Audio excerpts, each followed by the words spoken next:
Director. Ga munan fa. Muna. Wani haɗi sai director. Miyan kifi da aleho sannan an sa kuka. Daushe haufa. Ya kasuwa?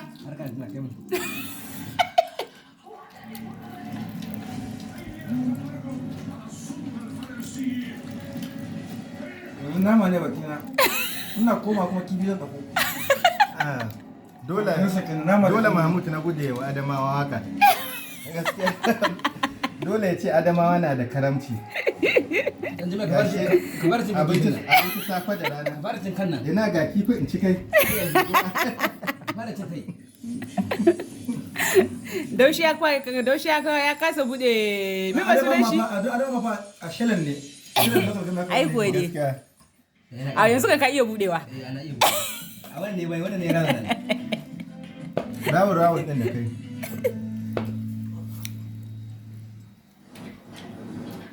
Ha, shi nan me ne babu oke man gyada.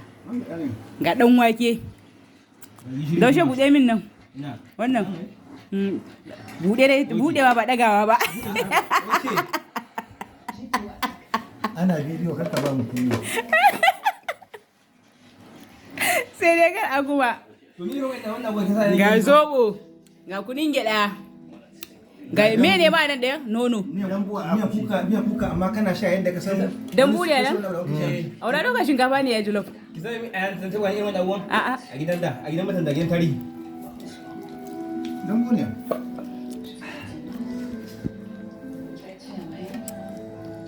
Nono. Can me ma aka ce kunin gyada. Kowanne one by one zan mutum.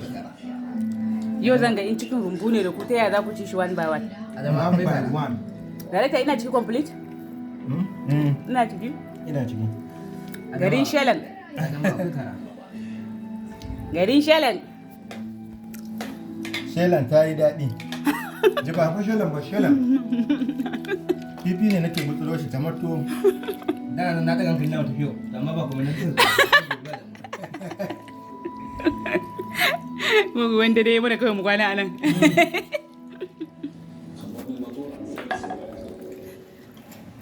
Daushe ka cinye miyan kuka. Kada za ka cinye kifin ma.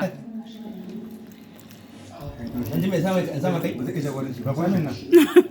In ya jagoranci zai so kan shi. Ba ni yau na samun gina a gashi nan nake gashi nan kato. Da ma Garin Shelleng. Adamawa. Ka zama wajen gaba da gura Gidan tsohuwa ta. To ai ko kowa ta ce da kanta zama ce yayanta. Madam ina ta je.